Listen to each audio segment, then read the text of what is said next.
আসসালামু আলাইকুম দর্শক, আশা করি সবাই ভালো আছেন। আপনার দয়ে আমি খুব ভালো আছি। আমি আইয়ুব খান, ভাই বোন ফার্ম হাউস, মুলাদি উপজেলা, বরিশাল।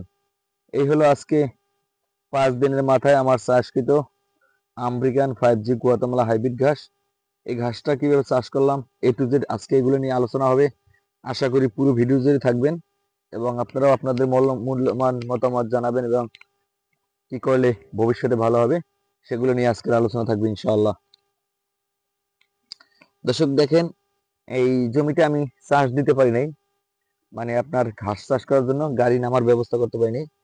5 দিন হয়েছে ঘাসটা লাগাইছি, দেখেন এই কাটিং। তো এই ঘাসটা লাগানোর নিয়ম হচ্ছে আপনি জমিটা চাষ দিবেন, চাষ দিয়ে মাটি গুঁড়া করবেন। গুঁড়া করার পর যেই জায়গায় চারা পড়বে বা পুরো জমিতে প্রতি শতাংশতে আধা কেজি করে পটাশ, মানে আধা কেজি ইউরিয়া, 250 কেজি ড্যাপ সার এবং থিওবিট, ম্যাগমা, গ্রোজিং, জিপ সার এই ধরনের সার দিয়া জমি চাষ দিবেন। চাষ দিয়ে এই আমার মতো এইভাবে ঘাস লাগাই দিবেন।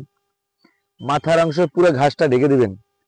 পুরো ঘাস ঢেকে তারপরে মাথার অংশ এই দেখেন এরকম একটু বের করে রাখবেন, যেহেতু 4 ফিট পাশে গ্যাপ দিতে হয়, পাশে যেহেতু 4 ফিট গ্যাপ দিতে হয়, তাহলে আপনার অবশ্যই মাথার অংশ একটু বের করে রাখতে হবে। দেখেন দর্শক, এই যে আমি রোপণ করছি, মাথার অংশ সামান্য একটু পরিমাণ বের করে রাখছি। মাথার অংশ সামান্য পরিমাণ বের করে রাখলে হয় কি, এই যে বোঝা যাবে যে এখানে একটা চারা আছে। দেখেন এই যে আমার 4 ফিট গ্যাপ দেওয়া, এই যে একটা ঘাস, এই যে মাথার অংশ সামান্য একটু পরিমাণ বের আছে এবং ওই যে একটা, ওই শুরুতে দেখাইলাম আপনার চারা বের হয়ে গেছে 5 দিনে, এটা বাইরে হয় না, বাইরে হবে। এই গুয়াতেমালার সমস্যা হচ্ছে এটা যে আপনার চারা বের হইতে লেট হয়। এই 1 নাম্বার। 2 নাম্বারে এই ঘাসটা লাগানোর পরে সাথে সাথে জমিতে পানি দিয়ে দেবেন, পর্যাপ্ত পরিমাণ পানি দেবেন। পানি দিয়া এই মাটিটা ভিজা ভিজা করে রাখবেন। এই দেখেন এই যে মাটি কিন্তু ভিজা, এরকম ভিজা থাকতে হবে। আর আপনি যদি ঘাস লাগানোর পরে বলেন যে ভাই রস আছে, তাহলে আপনি আপনার বেশি বোঝেন। এক কথায় এই আমার এই ঘাসগুলো দেখেন, এই উপরে দেখা যায় ভিজা, মানে এই যে শুকনো টাইপের, কিন্তু নিচ দিয়ে ভিজা, এই দেখেন।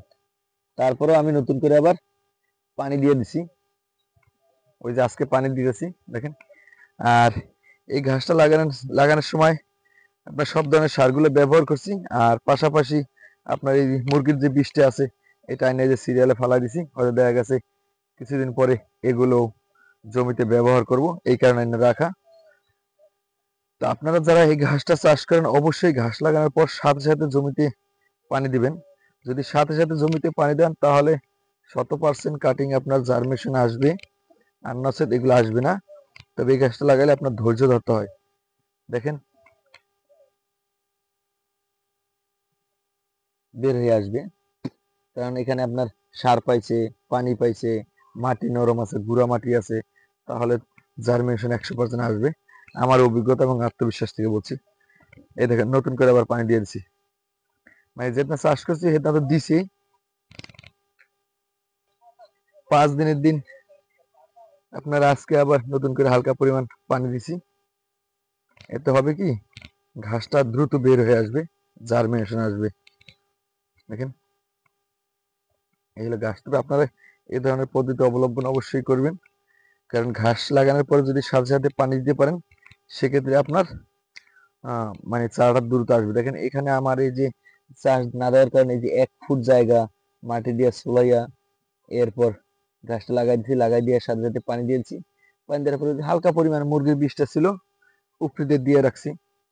ওটা না দিলেও দরকার নাই, দিলে ভালো, না দিলে নাই, সমস্যা হয় না। তবে এই ধরনের পদ্ধতিগুলো আপনারা অবলম্বন করবেন, তাহলে কাটিং জার্মেশন আসবে। অবশ্যই মাটি ভিজা ভিজা রাখতে হবে।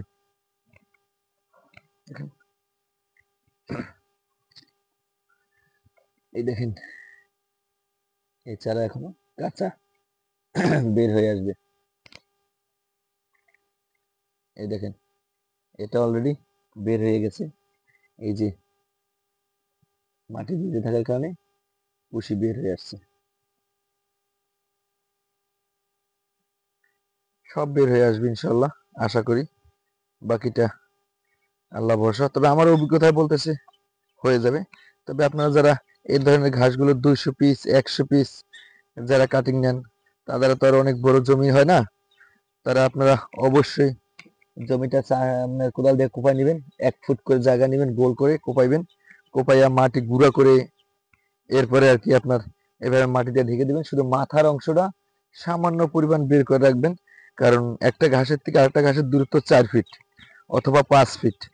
আপনি যদি লম্বায় 4 ফিট দেন, পাশে 5 ফিট দেবেন, তাহলে দর্শক 5 ফিট জায়গা কিন্তু কম না, অনেক কিছু। দেখেন ভিডিওতে আপনাকে কয়টা চারা দেখাইছি জার্মিনেশন হয়েছে, দেখছেন? এই 5 দিনের মাথায় আয় পড়ছে। আবার আপনি এই জমি আজকে দেখে রাখেন দর্শক, আমি তো এখান থেকে অনেক ভিডিও করব, কিছু চারা দেখবেন 1 মাস পরও জার্মিনেশন আসবে। এই হবে পার্থক্য।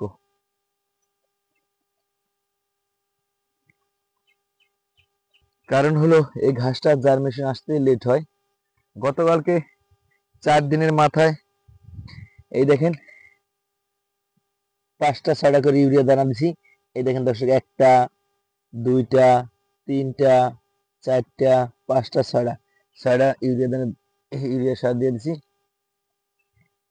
দেখেন আল্লাহর রহমত না নিয়ামত, যাই হোক এই যে বের হয়ে আসতেছে আলহামদুলিল্লাহ। তবে আপনারা অবশ্যই এই ধরনের পদ্ধতিগুলো অবলম্বন করবেন দর্শক। ঘাসটা লাগানোর পর সাথে সাথে জমিতে পানি দিয়ে দেবেন, তাহলে আপনার কাটিং গুলো দ্রুত জার্মিনেশন আসবে, ঘাসটা ফলন হবে, এতে কোনো সন্দেহ নাই ইনশাল্লাহ।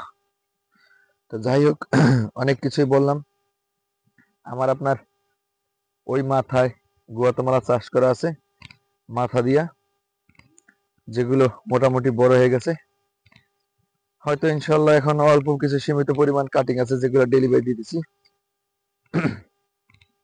দিব। সবকিছু নিয়ে খুবই সন্তুষ্ট, কারণ আমার অভিজ্ঞতায় যেহেতু মোটামুটি অনেক জমিতে আমার চাষ করা,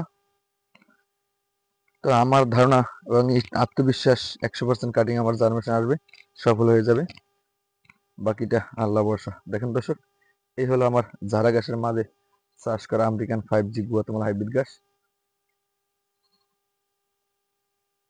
এগুলি একটা সময় দেখবেন এখানেও অনেক ঘাস হবে ইনশাআল্লাহ। আজকের মতো এখানে বিদায় নিচ্ছি, সবাই ভালো থাকবেন, দোয়া করবেন, আল্লাহ হাফেজ।